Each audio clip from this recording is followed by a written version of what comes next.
اللہم صلی علی محمد وعلی آلہ وصحبہ وسلم۔ اللہم صلی علی محمد۔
در بدر یوں ہی خوار پھرتے ہیں، در بدر یوں ہی خوار پھرتے ہیں، وہ سوئے لالزار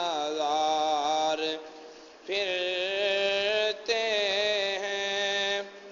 اس گلی کا گدا ہوں میں جس میں، اس گلی کا گدا ہوں میں جس میں مانگتے تاجدار پھرتے ہیں، مانگتے تاجدار پھرتے ہیں، وہ سوئے لالزار پھرتے ہیں۔ اللہ تعالیٰ کی حمد و ثنا کے بعد اللہ تعالیٰ کے پیارے حبیب خدا تاجدار بدتوحا قبلہ کونین سرکار دو عالم نور مجسم حبیب کبریا محمد مصطفیٰ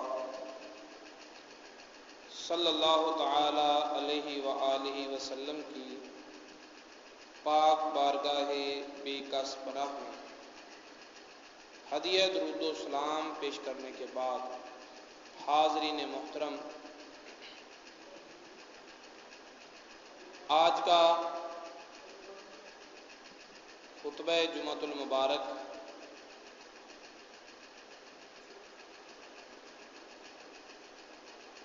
سلسلہ وار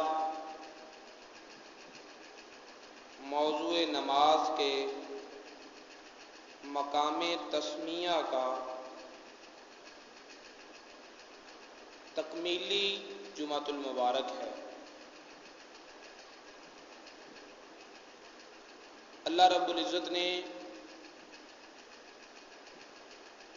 امت محمدیہ کو، اپنی مخلوق کو تسمیہ کی صورت میں ایک بہت بڑی رحمت عطا فرمائی۔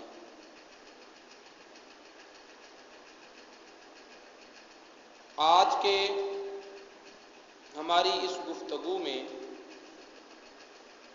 موضوع یہ ہے کہ اللہ رب العزت جو بے شمار شانوں اور صفتوں کا مالک ہے۔ وہ ستار العیوب بھی ہے، وہ غفار الذنوب بھی ہے، وہ جواد بھی ہے، وہاب بھی ہے، حنان، منان، صبور، شکور، یہ تمام اس کے صفاتی نام ہیں، اور ہر نام اس کی شان اور صفت کی خبر دیتا ہے۔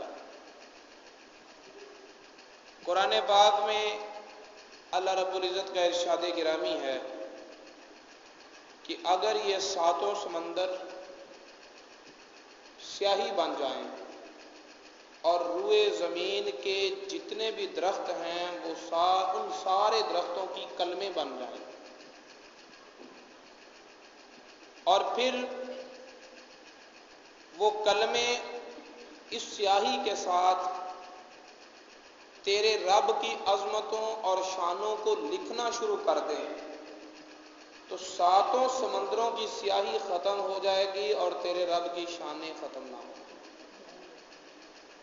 تیرے رب کی صفتیں ختم نہ ہوں گی، اور پھر اسی جیسے 7 سمندر اور بھی لے آؤ تو وہ بھی ختم ہو جائیں گے، لیکن تیرے رب کی صفات، کلمات اور شانوں کا بیان ختم نہ ہوگا۔ اتنی صفتوں کا مالک ہے، لیکن بسم اللہ الرحمن الرحیم میں اللہ رب العزت نے اپنے صرف 2 نام ذکر کیے ہیں، رحمان اور رحیم۔ دونوں ہی رحمت کی خبر دینے والے ہیں، دونوں ہی اس کی رحمت کی خبر دینے والے ہیں۔ اس کی بے شمار لا تعداد صفات ہیں، تو ان تمام تر صفات میں سے تسمیہ شریف میں اپنی رحمت کا ذکر ہی اس نے ضروری کیوں سمجھا؟ اور کسی صفت کا ذکر نہیں، گناہوں کو معاف کرنے والی صفت، بھوکوں کو کھانا کھلانے والی صفت،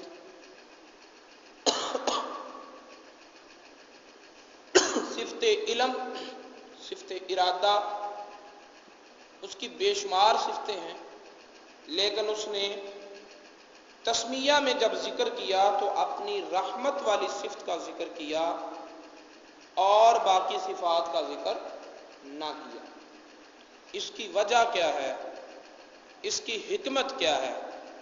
اس میں حکمت یہ ہے کہ رحمت اللہ رب العزت کی وہ صفت ہے کہ جس طرح اللہ رب العزت نے کل کائنات کا احاطہ کر رکھا ہے، کوئی شے اللہ رب العزت کے علم سے باہر نہیں، اسی طرح اللہ رب العزت کی رحمت نے بھی جمیع کائنات کا احاطہ کر رکھا ہے، اور کوئی شے ایسی نہیں جس کو اللہ تعالیٰ کی رحمتوں سے حصہ نہ ملے۔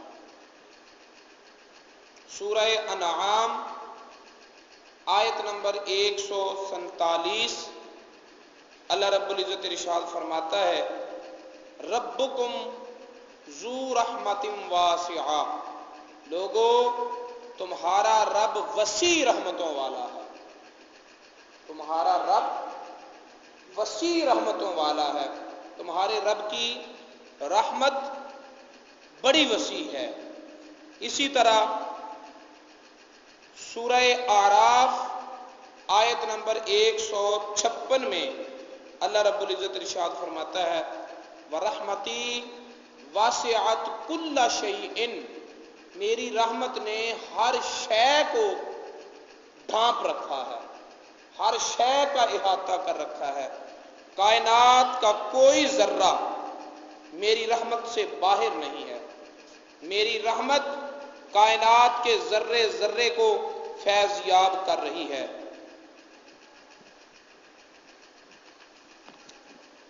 اور سورہ مومن میں سورہ مومن کی آیت نمبر 7 میں اللہ رب العزت نے شان بیان فرمائی ہے ان فرشتوں کی جن فرشتوں نے اللہ رب العزت کے عرش کو اٹھایا ہوا ہے.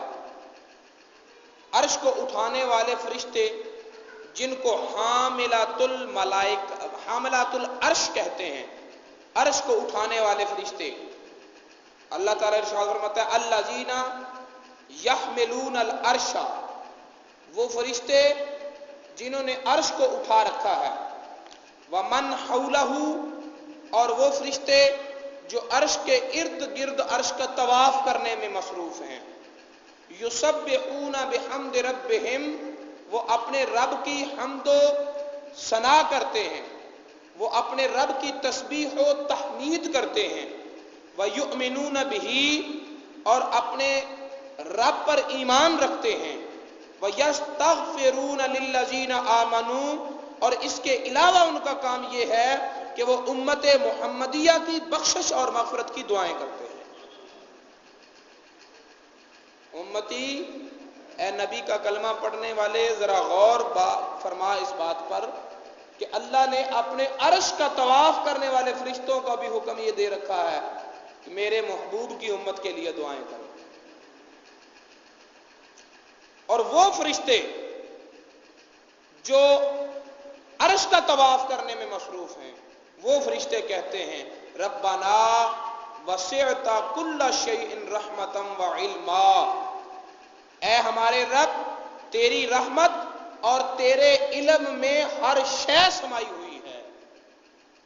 ہر شے، ہر وہ چیز جو شے ہے جس کو ہونا نصیب ہو گیا، وہ اللہ رب العزت کی رحمت میں بس سمائی ہوئی ہے. فاغفر للذین تابوا واتبعوا سبیلک وقہم عذاب الجحیم، اے مولا توبہ کرنے والوں کو بخش دے، اور جنہوں نے، وہ لوگ جو تیرے دین پر چلے انہیں بخش دے اور انہیں عذاب جہنم سے بچا لے.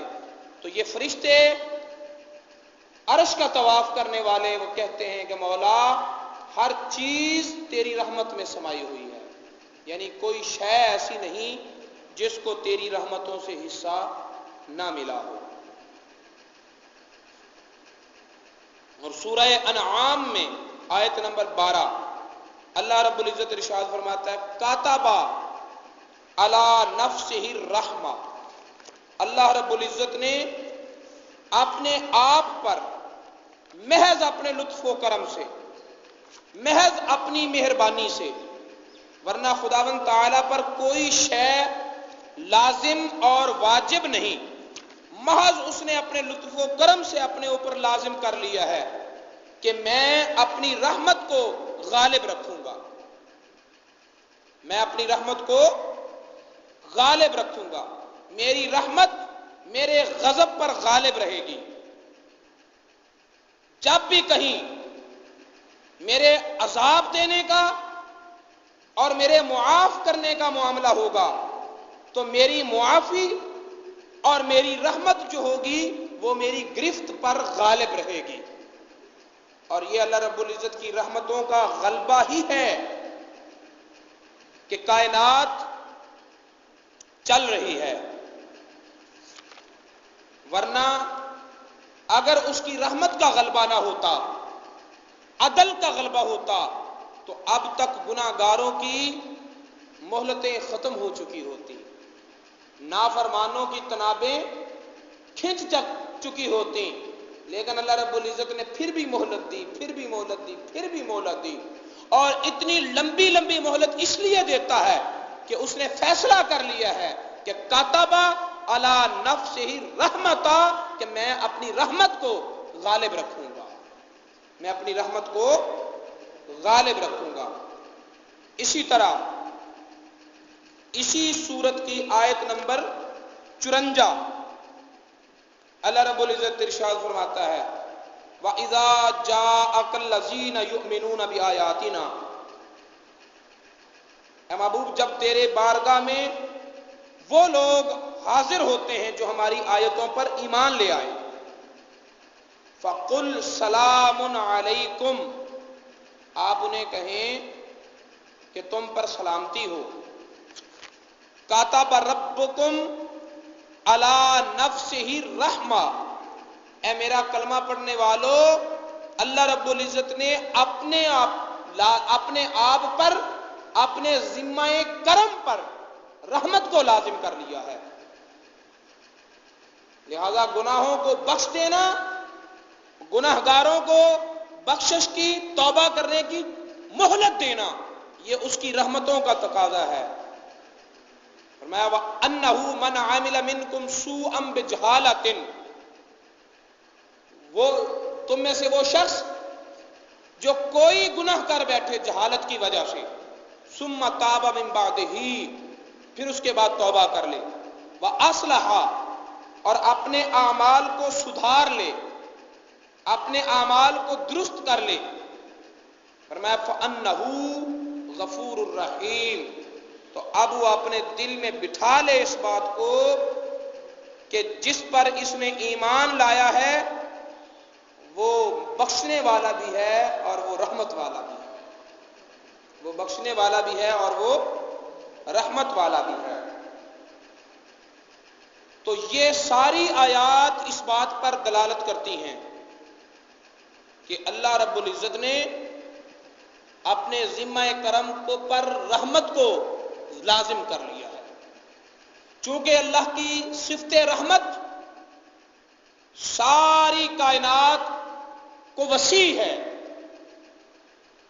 اور صفت رحمت میں اپنوں کو بھی بشارت اور خوشخبری ہے، اور جو بیگانے بن کر زندگی بسر کرتے ہیں، جو گناہوں کی زندگی بسر کرتے ہیں، ان گناہگاروں کے لیے بھی ایک امید کا دروازہ کھلا ہے.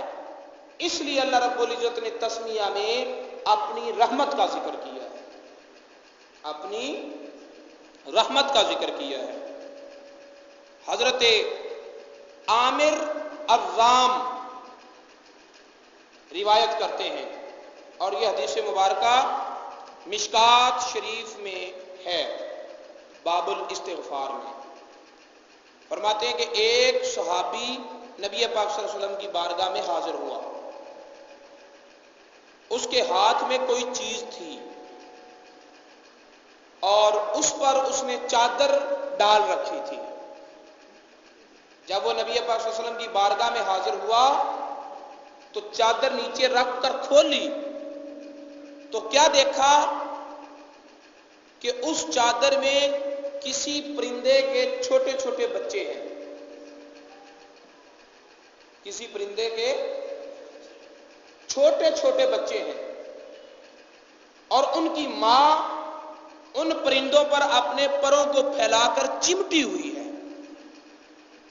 ان کی ماں اپنے پروں کو ان پر بچھا کر چمٹی ہوئی ہے. اب ارد گرد صحابہ ہیں، نبی پاک صلی اللہ علیہ وسلم موجود ہیں، یا دوسرے لفظوں میں یوں کہو کہ انسان ہیں. پرندے اکثر انسان کو دیکھ کر بھاگ جاتے ہیں، اڑ جاتے ہیں اس سے بچنے کے لیے، اس کی دسترس سے نکلنے کے لیے.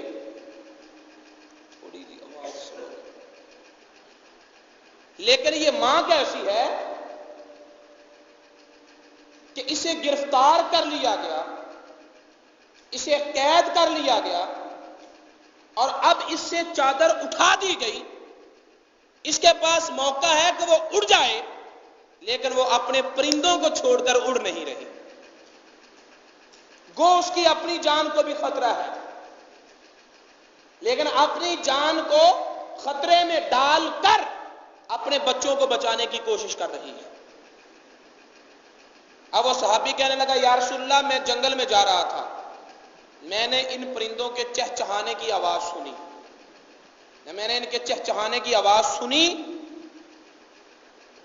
تب مجھے یہ اچھے لگے، میں نے ان کو پکڑ لیا. جب میں نے انہیں پکڑا، ان پر چادر ڈال دی، تو ان کی یہ ماں وہ آ کر میرے ارد گرد منڈلانے لگی تو میں نے یوں کیا کہ چادر کھول دی، اس کے بچوں کو اس کے سامنے کر دیا۔ تو جب میں نے چادر اٹھائی تو یہ فاختہ چڑیا، یہ پرندہ، یہ ان بچوں کی ماں، وہ بھی ان بچوں پر گر پڑی۔ جب ان بچوں پر گر پڑی تو میں نے پھر ان پر چادر دے دی اور بڑی آسانی کے ساتھ ان کو پکڑ کر آپ کی بارگاہ میں لے آیا۔ تو نبی پاک صلی اللہ تعالی علیہ وسلم نے فرمایا، میرے صحابیوں دیکھ لو اس ماں کو، اسے خود اپنی جان کا خطرہ تھا لیکن بچوں کی محبت میں،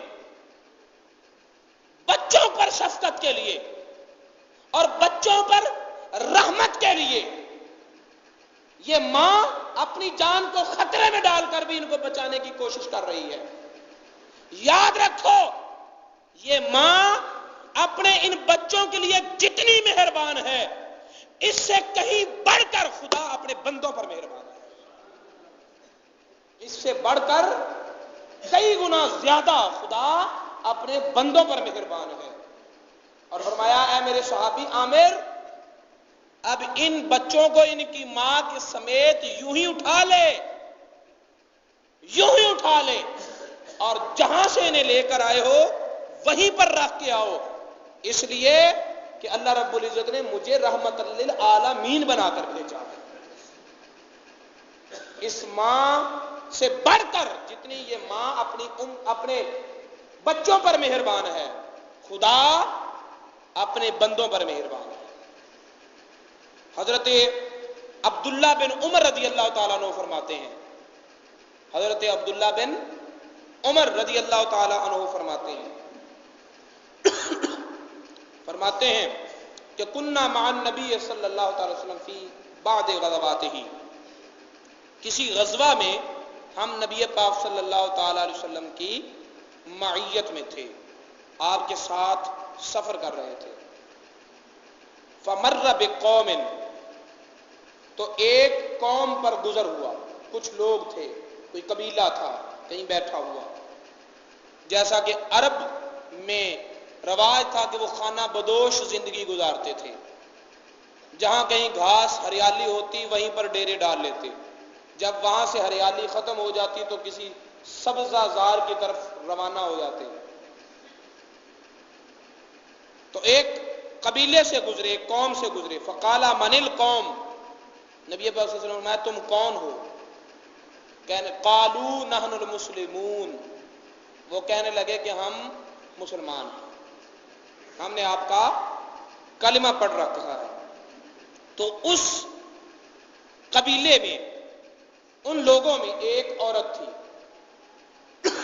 وامرأۃ تحدب بقدرها، وہ ہنڈیا میں کوئی شے پکا رہی تھی، ہنڈیا کو چولہا میں رکھا ہوا تھا اور نیچے آگ جل رہی تھی، اس میں کوئی شے پکا رہی تھی۔ ومعها ابن لها، اور پاس ہی اس کا بیٹا بھی تھا، ساتھ ہی اس کا بیٹا بھی تھا۔ فَإِذَا ارْتَفَعَ وَهْجٌ تَنَحَّتْ بِهِ، جب شعلہ زیادہ بھڑکتا تو وہ اپنے بیٹے کو اٹھا کر چولہے سے دور لے جاتی، آگ سے دور کر دیتی، وہ کھیلتا کھیلتا پھر قریب آ جاتا، جب شعلہ پھر بھڑکتا، آگ تیز ہوتی تو اپنے بچے کو اٹھا کر اس سے دور کر دیتی۔ فَآتَتَ النَّبِيَّ، جب اسے پتا چلا کہ وہ نبی آئے ہیں جس کا میں نے کلمہ پڑھا ہے، تو اس نے اپنا کام چھوڑا اور وہ رسول پاک کی بارگاہ میں حاضر ہو، عرض کرنے لگی، انت رسول اللہ ہے، کسی سے نہیں پوچھا کہ اللہ کا رسول کون ہے، ڈائریکٹ رسول اللہ صلی اللہ علیہ وسلم کی بارگاہ میں پہنچی اور رسول اللہ سے پوچھا، انت رسول اللہ ہے، کیا آپ اللہ کے رسول ہیں؟ غزوہ ہے، لشکر ہے، سینکڑوں اور ہزاروں میں تعداد ہے، تو کسی سے پوچھنے کی ضرورت نہ پیش آئی اسے۔ کیونکہ نبی پاک صلی اللہ علیہ وسلم میں ایک بات ہی ایسی تھی کہ آپ لاکھوں اور کروڑوں لوگوں میں بھی ہوتے تو آپ کی شخصیت سب سے نکھر کر سامنے آتی تھی. آپ کا حسن چمکتا تھا، آپ کا جمال چمکتا تھا، آپ سب لوگوں میں منفرد نظر آتے تھے. ڈائریکٹ نبی پاک صلی اللہ علیہ وسلم کی بارگاہ میں آئی، انت رسول اللہ صلی اللہ علیہ وسلم. نبی پاک صلی اللہ علیہ وسلم نعم، ہاں میں اللہ کا رسول ہوں. وہ عورت بولی بے ابی انت و امی، آپ اللہ کے رسول ہیں تو میرا باپ بھی آپ کے قدموں پہ قربان، میری ماں بھی آپ کے قدموں پہ قربان. میرا ماں باپ قربان جائے، الیس اللہ ارحم الراحمین، کیا اللہ سب مہربانوں سے بڑھ کر مہربان نہیں؟ عورت کا سوال سنیں، کیا اللہ سب مہربانوں سے بڑھ کر مہربان نہیں؟ فرمایا بلا، ہاں اللہ سب مہربانوں سے بڑھ کر مہربان ہے. اس نے پھر سوال کیا، کہنے لگی الیس اللہ ارحم بعبادہ من الام بولدہا، یا رسول اللہ جتنی ماں اپنے بچے پر مہربان ہوتی ہے کیا اللہ رب العزت اس سے بڑھ کر اپنے بندوں پر مہربان نہیں؟ نبی پاک صلی اللہ علیہ وسلم نے فرمایا بلا، ہاں ماں جتنا اپنے بچوں پر مہربان ہوتی ہے خدا اس سے کہیں زیادہ اپنے بندوں پر مہربان ہے.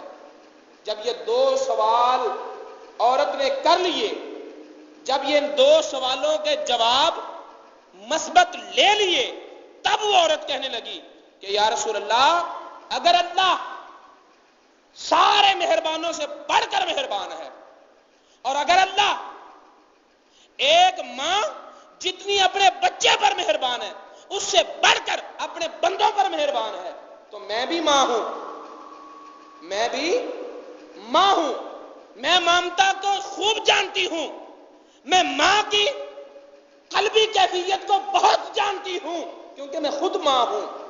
ماں اپنے بچے پر کتنی مہربان ہوتی ہے مجھے اس کا بخوبی اندازہ ہے.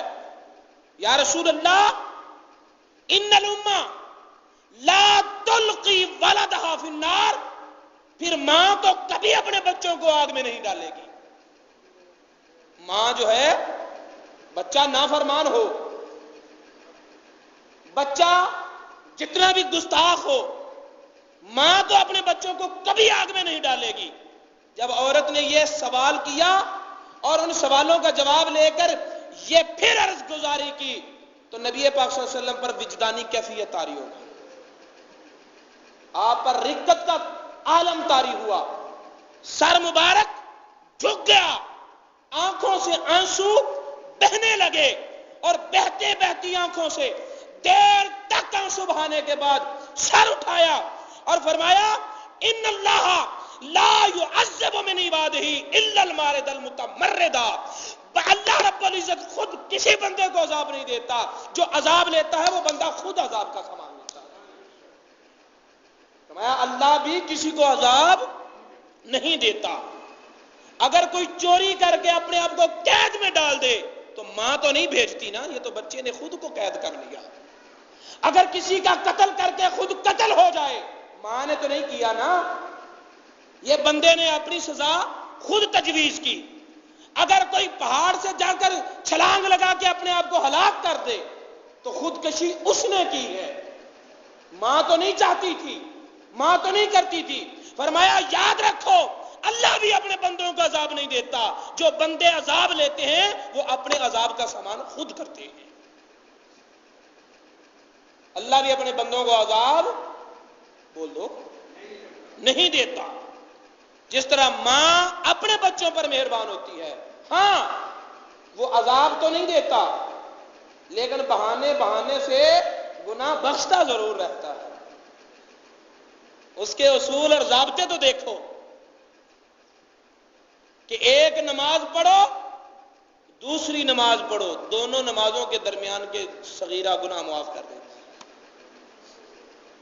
نیکی کرو، ایک درود پاک پڑھو، تو 10 نیکیاں بھی ملیں گی، 10 درجے بھی بلند ہوں گے اور 10 گناہ بھی معاف ہوں گے، 10 گناہ بھی معاف ہوں گے۔ مسجد کی طرف آؤ تو ہر قدم پر نیکی بھی ملتی ہے، ساتھ گناہ بھی معاف ہوتا ہے، ساتھ گناہ بھی معاف ہوتا ہے، یعنی نیکیوں کے بہانے گناہوں کو معاف کرتا ہے۔ لیکن اب گناہوں کی سزائیں پڑھ لو قرآن و حدیث سے، گناہ ایسے نہیں ہیں کہ ایک گناہ کے بدلے نیکی ضائع ہو جاتی ہو۔ اگر بندہ گناہ کرے تو گناہ کے بدلے میں نیکیاں ضائع نہیں کرتا، لیکن اگر بندہ نیکی کرے تو نیکی کی برکت سے گناہ ضرور مٹا دیتا ہے، نیکی کی برکت سے گناہ مٹا دیتا ہے۔ فقط ایک گناہ ہے جس گناہ کے کرنے کے بعد کوئی نیکی باقی نہیں رہتی، صرف ایک گناہ ہے جو ساری نیکیوں کو بہا کر لے جاتا ہے، اور وہ ہے مصطفیٰ کی گستاخی، وہ ہے اپنے نبی کی گستاخی۔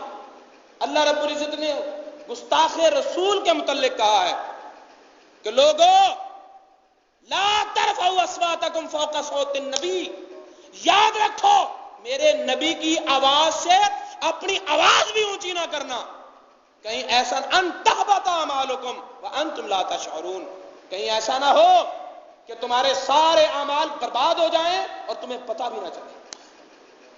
تم سمجھو میں حاجی ہوں، تم سمجھو میں 5 وقت کا نمازی ہوں، تم سمجھو میں بڑا روزے دار ہوں، تم سمجھو کہ میں ساری رات قرآن کی تلاوت کرتا ہوں، تم اپنی نیکیاں شمار کرتے رہو اور مصطفیٰ کی گستاخی کی وجہ سے ساری نیکیاں ختم ہو چکی ہیں، تمہیں پتہ ہی نہ چلے۔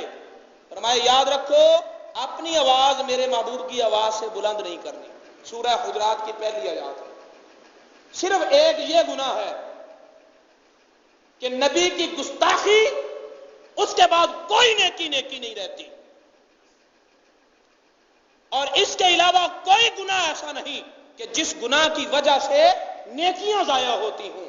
ہاں نیکی، ہر نیکی پر اللہ گناہ کو معاف کرتا ہے، ہر نیکی پر گناہ کو معاف کرتا ہے۔ تو اب اندازہ کریں کہ اس نے جنت کا راستہ آسان کر رکھا ہے یا دوزخ کا راستہ آسان کر رکھا ہے؟ جنت کے لیے تو اتنے اس نے بہانے بنا رکھے ہیں، اس لیے فرمایا ان اللہ لا يعذب من عبادہ، اللہ اپنے کسی بندے کو عذاب نہیں دیتا، الا المارد المتمرد، سوائے نافرمان سرکش کے، الذی یتمرد وابا ان یقول لا الہ الا اللہ محمد رسول اللہ، جو نافرمان اپنی سرکشی میں انکار کرتا ہے اور وہ اللہ کی توحید اور مصطفیٰ کی رسالت پر ایمان نہیں لاتا، اس کو اللہ عذاب دے گا، اس کے سوا کسی کو عذاب نہیں دے گا۔ تو یہ ہے اللہ رب العزت کی رحمتوں کی وسعتیں، یہ ہے اللہ کی رحمتوں کی وسعتیں، اور اللہ رب العزت کی رحمت کا یہ عالم ہے کہ اس نے اپنی رحمتوں کی وجہ سے اپنی رحمتوں کا فیض ساری کائنات میں بکھیر رکھا ہے۔ یہ جو کائنات موجود ہے اور یہ کائنات جو باقی ہے، اس کائنات کا عدم سے وجود میں آنا وہ بھی اس کی رحمت کا حصہ ہے۔ یہ پچھلے خطبہ جمعۃ المبارک میں نے آپ کو بتایا تھا کہ ایک ہے رحمت کا وجودی پہلو، رحمت کا وجودی اور ایجادی پہلو، کہ جو نہیں ہے اسے کر دیا، جو معدوم ہے اسے موجود کر دیا، مخلوق کر دیا، پیدا کر دیا، اور ایک ہے اس کی رحمت کا ابقائی پہلو کہ جسے پیدا کیا اب اسے زندہ رکھا، اسے زندہ رکھا۔ تو یہ کائنات جو چل رہی ہے تو یہ بھی اللہ رب العزت کی رحمت کا ایک پہلو ہے۔ اگر خدا کی رحمتوں کا فیض اٹھ جائے تو کائنات کا سلسلہ سمٹ جائے اور کوئی کائنات چل نہ سکے، ختم ہو جائے۔ نظام ختم ہو جائے. حضرت ابو ہریرہ رضی اللہ تعالیٰ عنہ سے روایت ہے, یہ حدیث بخاری میں بھی ہے, یہ حدیث مسلم شریف میں بھی ہے, اور یہ حدیث مشکاۃ شریف جلد صفحہ نمبر 107 پہ بھی ہے. نبی پاک صلی اللہ علیہ وسلم نے فرمایا ان للہ مئات رحمت, اللہ رب العزت کی سینکڑوں رحمتیں ہیں, اللہ کی سینکڑوں رحمتیں ہیں. یعنی اگر اللہ رب العزت کی صفت رحمت کے پہلو دیکھیں کہ کس کس پہلو سے وہ مہربانیاں کر رہا, تو وہ سینکڑوں ہیں, گنے نہیں جا سکتے, سینکڑوں رحمتیں ہیں. انزل منها رحمتا واحدتا بین الجن والانس والبہائم والحوام. تو اللہ رب العزت نے اپنی رحمت کا ایک پہلو اپنی سینکڑوں رحمتوں میں سے رحمت کی ایک قسم اپنی کائنات کی طرف نازل فرمائی. ایک رحمت کا فیض جنوں, انسانوں, جانوروں اور رینگنے والے جانوروں جو زمین پر رینگ کر چلتے ہیں پیٹ کے بل, ساری کائنات کی طرف اللہ رب العزت نے ایک رحمت کا فیضان بخشا. تو فرمایا فَبِهَا يَتَعَاطَفُونَ, اب جو انسان ایک دوسرے پر مہربان ہے تو یہ مہربانی دراصل اللہ تعالیٰ کی اسی رحمت کا فیض ہے.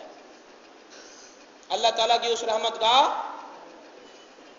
کسی روتے ہوئے کو دیکھ کر تیرے دل میں ترس پیدا ہوتا ہے تو یہ اللہ تعالیٰ کی اسی رحمت کا نتیجہ ہے.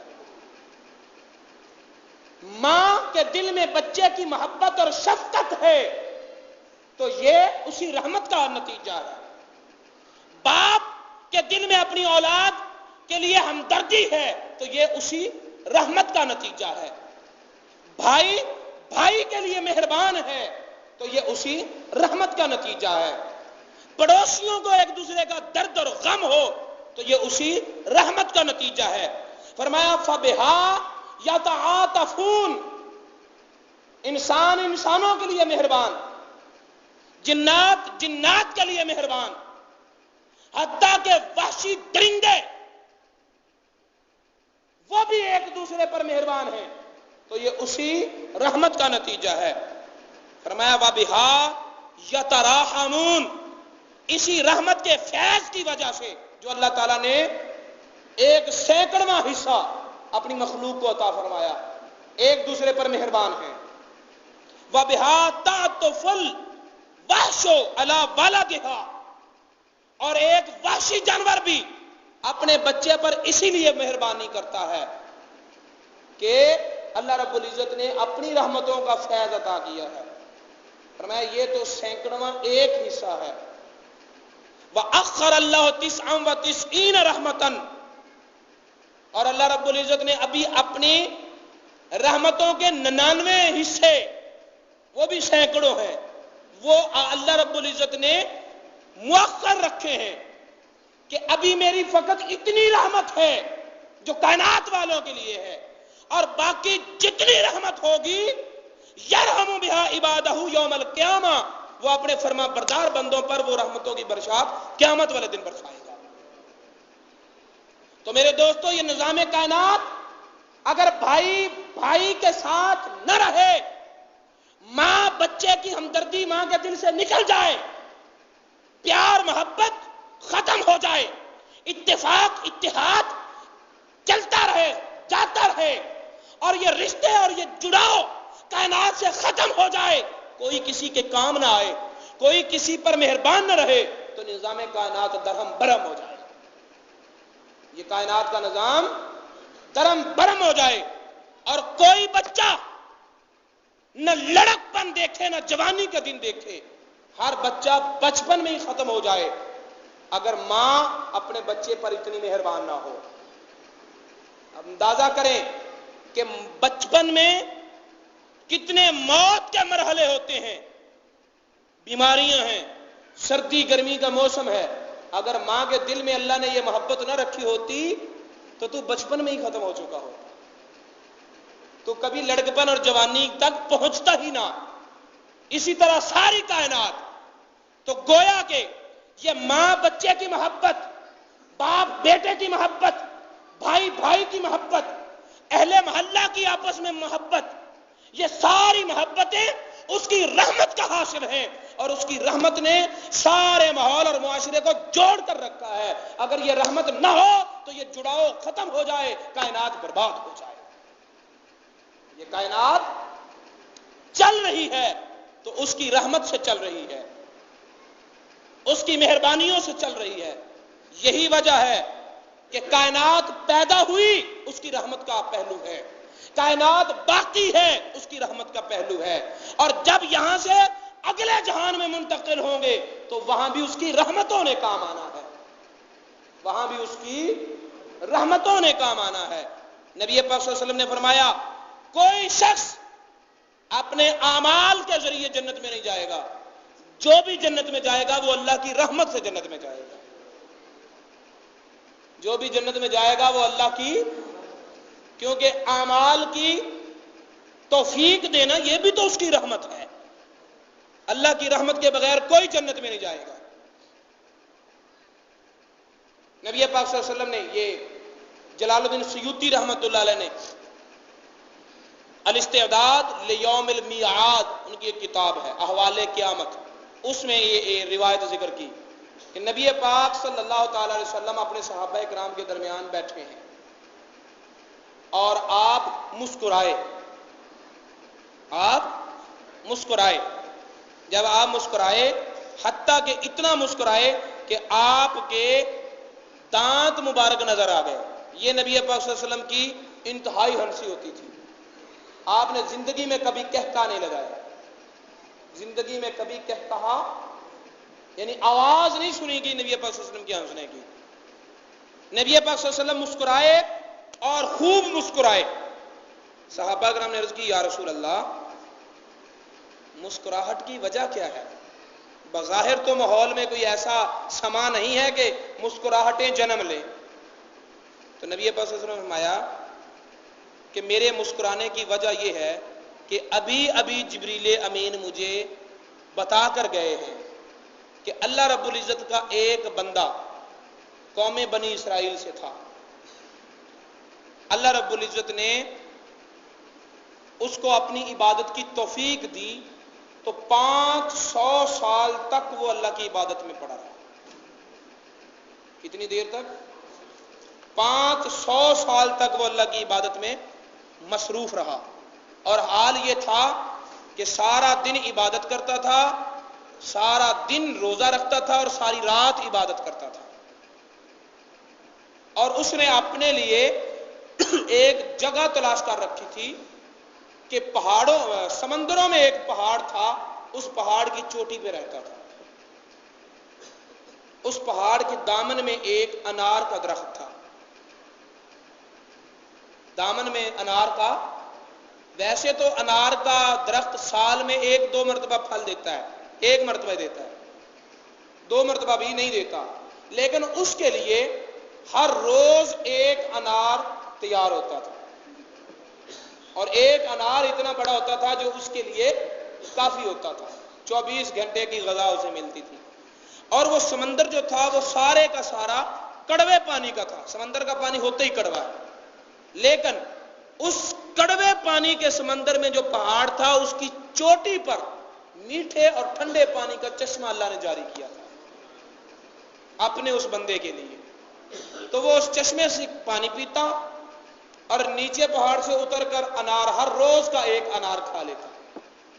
ٹھیک ہے، اسی طرح ایک ہی خوراک پر 500 سال تک اس نے اللہ کی عبادت کی۔ پھر جب اس کا آخری وقت آیا، فرشتہ اس کی روح قبض کرنے آیا، تو اس نے اللہ رب العزت سے یہ دعا کی کہ مولا میری آرزو ہے۔ فرمایا بندے کیا مانگنا چاہتا ہے؟ مانگ۔ عرض کی مولا میری اس حال میں روح قبض ہو کہ میں سجدے میں پڑا ہوں اور روح بدن سے نکل جائے، سجدے میں ہوں اور روح جو ہے وہ بدن سے نکل جائے۔ حضرت جبریل امین فرماتے ہیں کہ سجدے کی حالت میں اس کی روح قبض کی گئی، اور حضرت جبریل امین نے نبی پاک صلی اللہ علیہ وسلم کو بتایا کہ آج بھی اس کی جو لاش ہے، اس کا وجود ہے، وہ انہی سمندروں میں جو پہاڑ ہیں، اس پہاڑ کی چوٹی پر آج بھی وہ سجدہ رو پڑا ہے۔ کتنا لمبا سجدہ اللہ سے مانگ لیا، قیامت تک وہ سجدے کی حالت میں رہے گا۔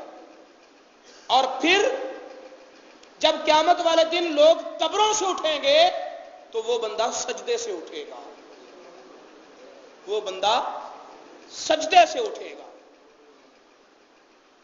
فرمایا جب اس بندے کو اللہ کی بارگاہ میں پیش کیا جائے گا، جب اس بندے کو اللہ کی بارگاہ میں پیش کیا جائے گا تو اللہ تعالیٰ فرمائے گا، اے فرشتو جاؤ اس میرے بندے کو میری رحمت سے جنت میں لے جاؤ، جاؤ میرے اس بندے کو میری رحمت سے جنت میں لے جاؤ۔ تو وہ بندہ کھڑا ہو جائے گا، عرض کرے گا، مولا 500 سال تک تیری عبادت کی، ابھی میں جنت کا حقدار نہیں ہوا، اب بھی تیرا ہی احسان مجھ پر رہا، اب بھی رحمتوں کا محتاج رہا، 500 سال تک عبادت کی ہے، اب بھی تیرے احسان سے جنت میں جاؤں، مجھے میری عبادت کا بھی تو صلہ دو، مجھے میری عبادت کا بھی تو صلہ دو۔ تو اللہ رب العزت فرشتوں سے کہے گا، فرشتوں جاؤ میرے اس بندے نے حساب کتاب مانگا ہے، اب اس کا حساب و کتاب کرو، میں نے تو حساب و کتاب معاف کر دیا تھا، اب جاؤ تم اس کا حساب و کتاب کرو۔ فرشتے اس بندے کو لے جائیں گے میزان پر، اور تھوڑی دیر کے بعد جب پھر اللہ کی بارگاہ میں پیش کریں گے تو ہتھ کڑیاں ہاتھوں میں لگی ہوں گی، پاؤں میں بیڑیاں لگی ہوں گی، گلے میں سنگل ڈلا ہوگا، اور اس کو توق سے کھینچتے گھسیٹتے ہوئے اللہ کی بارگاہ میں لائیں گے۔ جی فرشتوں کیا حساب ہوا؟ جانتا تو وہ پہلے بھی سب کچھ ہے۔ مولا کریم 500 سال کی عبادت ختم ہو گئی، اور تو نے جو اسے آنکھ کی نعمت دی تھی ابھی اس کا بھی شکرانہ پورا نہیں ہوا، اور باقی نعمتیں ساری سر پہ پڑی ہیں، یہ شکر گزار بندہ نہیں ہے۔ یہ تیری نعمتیں کھاتا رہا لیکن تیرا شکر ادا، ابھی تو آنکھوں کی نعمت کا شکر ادا نہیں ہوا، اس کی 500 سال کی عبادت ختم ہو گئی، کان باقی ہیں، ہاتھ باقی ہیں، زبان باقی ہے، پیٹ باقی ہے، دماغ باقی ہے، انسانی شکل بھی وہ باقی ہے۔ یا اللہ ساری نعمتیں تیری سر پہ کھڑی ہیں، اور اس کی 500 سال کی عبادت صرف آنکھ کا شکریہ ادا نہ کر سکی۔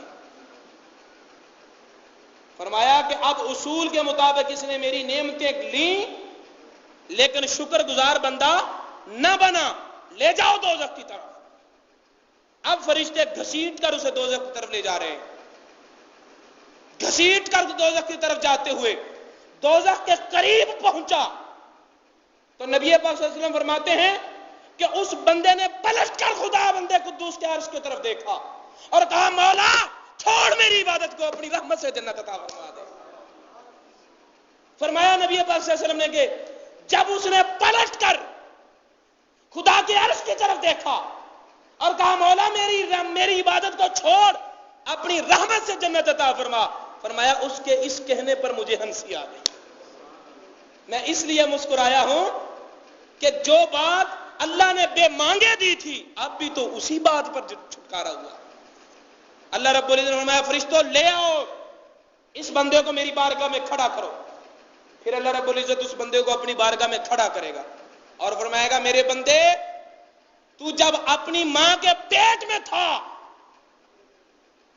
تیرے لیے وہاں میں نے خوراک کا بندوبست کیا، اس وقت تو نے کتنی عبادت کی تھی، میری سجدے کیے تھے، میری تسبیح کی تھی، تقدیس کی تھی، میری عبادت کی تھی، میرا ذکر کیا تھا، مجھ سے مانگا تھا، کیا تعلق تو نے جوڑا تھا میرے ساتھ،